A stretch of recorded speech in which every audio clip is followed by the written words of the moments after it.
Thanks for letting me come into your room today and work with your students. I know you had mentioned that y'all were working with ending sounds and you wanted to see kind of a model of a lesson to see how the children were extending those sounds. So after today's lesson, what did you notice about how the students responded? I've noticed that it confirmed that it's not the majority of the class that's really struggling with this. It's just like a few kids. So is it the same kids that you were thinking that you had in mind before, Yeah. that you had kind of pinpointed? Just kind of confirmed what I was thinking already.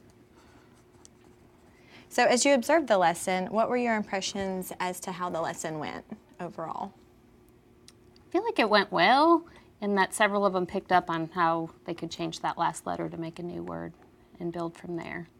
But there were still a couple that I noticed, like when you would say, what's the last sound that you hear? They were still going to that initial letter in the sound that that letter made.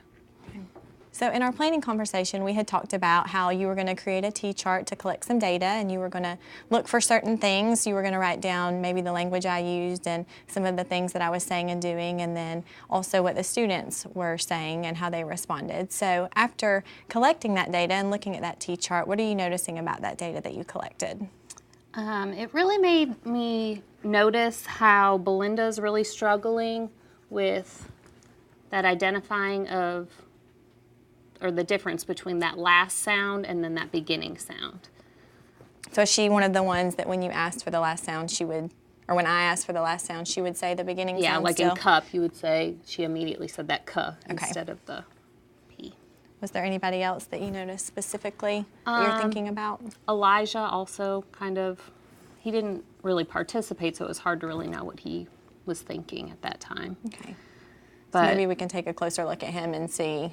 he's one that maybe I we was can kind of pinpoint. worried about, and just made me wonder, since he didn't participate, if he had some confusion still. Okay, so we can think of some things we can do with him to really assess what he knows and can do. Okay.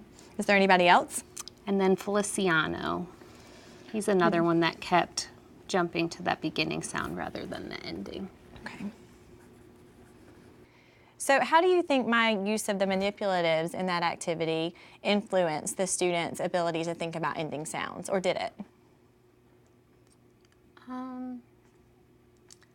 It really made me wonder, now that I'm thinking about it, like if they're not understanding that concept of last letter. Like I'm wondering if they're immediately going to that first letter. So like, is it a confusion between first and last, or beginning and ending rather than really the sound of those letters? So more the concept. So have you all done some of the word study activities where you've changed the first letter? Yes. Okay. So I'm wondering too, like, did that confuse them, or they're used to that habit? So maybe they're just assuming that's what you're doing. Okay.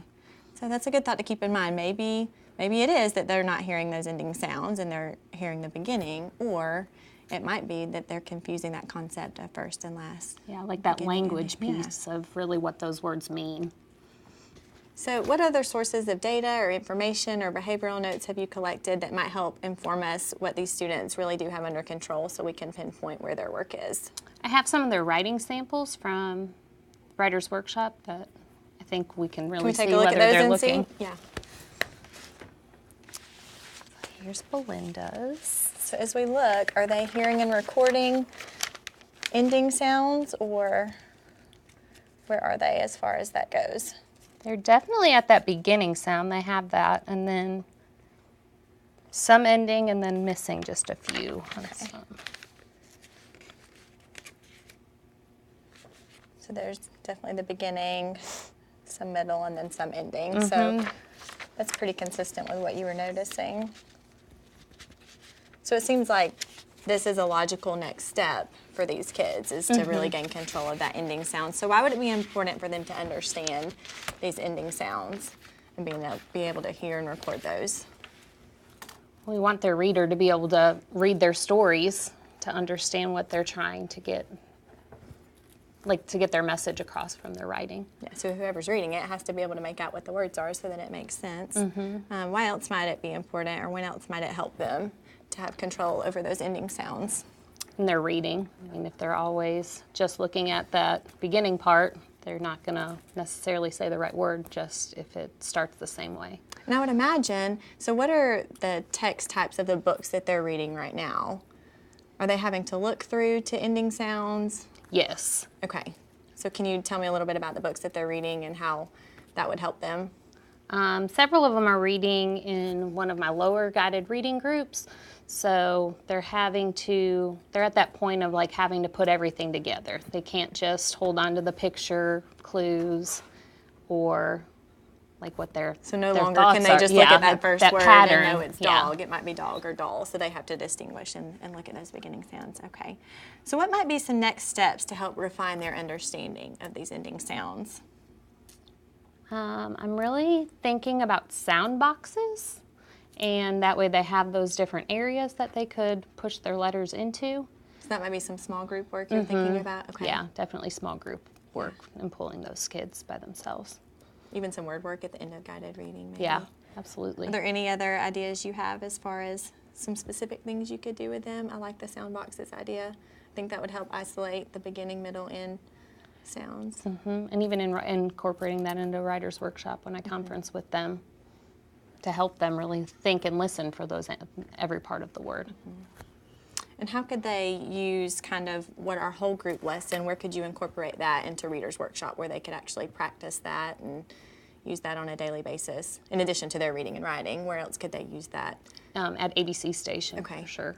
Definitely trying to get them to really push and realize the beginning, middle, and ending part of words. And maybe we could come up with some pocket chart activities and just some different in the stations so they're having some good practice. So which of these do you think you might give a go first? Which one do you might want to try? Definitely in guided reading, doing a lot of like focusing on those students in their guided reading group during their word work, and then also when I lean in and listen to them read, like helping them to see all of it. And I think that's the perfect place because then you can take it right back to their reading and, look on this page, you have to decide, is it bug or is it bus? You have to look at that ending, so it's going to tie in perfectly to the books that they're reading. So how can I support you? I would love if you could come in and observe during Reader's Workshop, kind of watch when I have that group at their word work, and then also them while they're at stations and seeing if they're able to incorporate it or gain that knowledge during that time, just practicing that skill. Apply that in a separate area. I'll be happy to do that. So maybe we can schedule a time where you and I can get together and plan a time for me to come in and watch the Absolutely. guided reading lesson and observe your students in stations. So how has today's conversation and our work together impacted your thinking? Definitely had an aha of like thinking whether or not it was them not understanding that concept or that confusion between first and last or beginning and ending sounds. So it kind of makes me want to dig deeper with them and kind of just talk them through it to see if it's a lack of understanding really or just a lack of language. And so maybe when I come in and we work together, I can really zone in on your language that you're using, and we can think about, are they understanding what we're asking them and our language that we're using to explain, and then maybe we can collect some more data and pinpoint where the need is.